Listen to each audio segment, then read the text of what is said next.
Hello everyone, welcome to week 3 of English 101. I'm excited to start this week with you because this week is my favorite week of them all, and I'm not joking. It's the thesis statement week. This is probably the most important lesson of the entire course. So I'm going to be super picky with you this week because I really do want you to understand what a thesis statement is. So as always, I want you to read the announcement, click on content, and then let's go through the learning material. We won't spend a super long time on it, but I do want you to understand a few things. So when we say the essay GPS, and it's up here, I mean the thesis statement.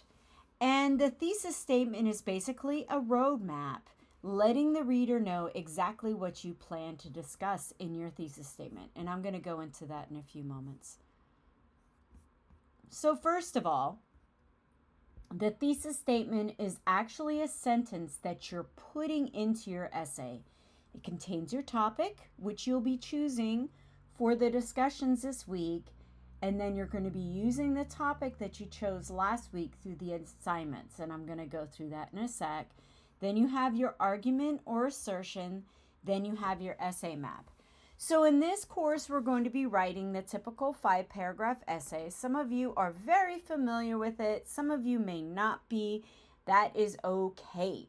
You will learn more about this when you read the assignment, when you read the lesson for this week. But all thesis statements have the following. It contains a topic, and it contains the argument or the assertion that you are making about the topic. This isn't something that you plan to state what you're going to do in the future. I see a lot of, this paper will. No. You don't need to remind us of what you plan to do. You want to tell us the result. Let's think. Pizza is tasty because it has cheese, tomatoes, and pepperoni. Pizza is tasty. You're putting it out there in the open immediately. You're not saying, this paper will prove to you. No, just state it, right? That's what I'm looking for. The essay map is something that we're going to do in here, which means that you're going to list all the reasons as to why your argument or your assertion is best. So, for example, this would be, this pizza is tasty because of A, B, or C. So in this course, all thesis statements will have the 3 points. So you're going to add the 3 points to your discussion thesis statement, and you're going to add the 3 points to your assignment statement. Okay, so let's move forward to the guidelines for thesis statements. Note this, a thesis statement is always a single sentence. So what I want to see then when you upload your assignment is not an introduction. You do need an introduction. Your thesis statement is in the last sentence of your opening paragraph. Now, in other courses, maybe they'll say it should be at the beginning of the paragraph, but almost always it's going to be the last sentence of your opening paragraph. It's never a question. Should pizza be the best snack of all time? No, that's not a thesis statement. A thesis statement would be, pizza is the best snack of all time because of 1, 2, and 3. A thesis statement should be parallel. Briefly, I like to run, skiing, and hopped.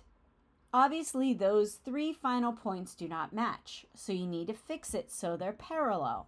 I like to run, hop, and skip. All right, let's move forward. The 5-paragraph essay is what you're going to be writing in here. So the thesis statement is going to tell us what 3 body paragraphs you're going to discuss.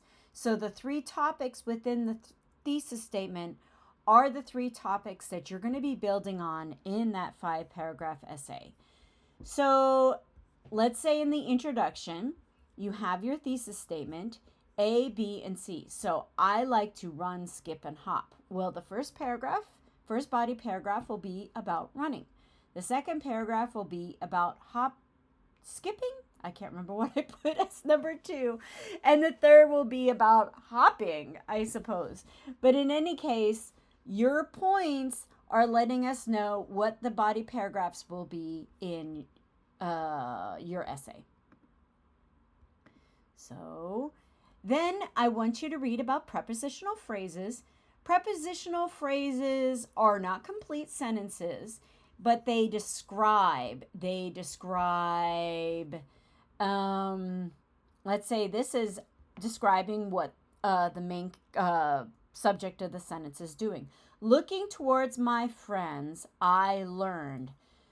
Over the mountaintop, there appeared to be, across the room, I saw my best friend across the room.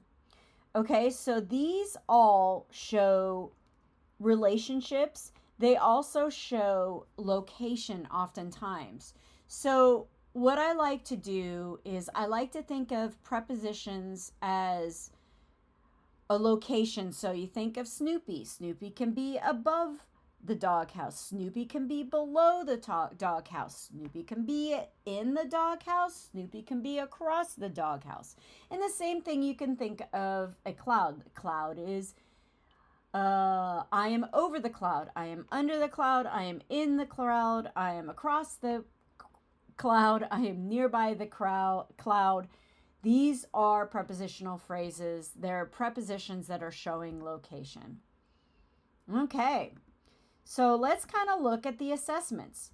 So this week, you're going to be choosing a new topic, a different topic from last week. If I see you using the same topic as your assignment in the discussions, unfortunately, I will delete your discussion. And I will remind you in the one-on-one instructor chat that you need to choose a new topic this week. For the discussions, these are the topics you can use. All right? For the assignments, you're going to be using the topic the topic that you chose last week. See where it says here? Begin with the topic you wrote about in the week 2 discussion. Then you're going to make a thesis statement and then use the essay map to create topic sentences for each of the 3 body paragraphs. So there is an example in here, right here. Use the example to help you out. But if you have any questions about the assignment, please let me know. Next week, I will try to grade these quickly so you can get a good idea of how to handle your body paragraphs. My suggestion would be not to hand in your body paragraphs until I've graded your thesis statement and topic sentence assignment. And I forgot to go back to this. Make sure to post a new thesis statement for your discussion. And then when you discuss your classmates' thesis statements, remember, you're not just discussing the topic. I want you to focus on a critique. And a critique doesn't necessarily mean negative. You can point out what's great about that thesis statement, but you can also point out what that person would need to work on. Be specific. If you write something like, great job, I really like your topic, great thesis, I'm not going to give you a grade for that. I want you to actually put some thought into your discussion. Also, be specific so we can figure out what changes or what ideas you have for that student. And of course, don't use AI. And speaking of that, I'm going to go ahead and go back to content. I know I did load this earlier last week or the week before that, but I want you to see how to check your assignments for AI. And you check before I do, okay? So here's a sample. I turned in the final assignment, and then what I'm going to do is after I turn it in, I'm going to wait a few minutes, then click on the submissions, right? And you can see the submissions when you look at the assignments. Go to the completion status, so I'm going to do that. Click on submissions, and then I'm going to locate one of the assignments. If it's just one, that's fine. I'm going to click on View under External Tool Results. Click on that and see this where it says Copy Leaks AI Content Score. That's not a good percentage. I'm going to click on the details. Well, it doesn't give me authorization for this. So I'm going to go back. And I'm just going to look on the Copy Leaks AI Content Score. If you click on details, you will actually probably have access to the report. I don't, because it's an older assignment that I put in. But if you see 100%, you need to either revise and reload, or come and discuss the issue with me through the one-on-one chat with Prof.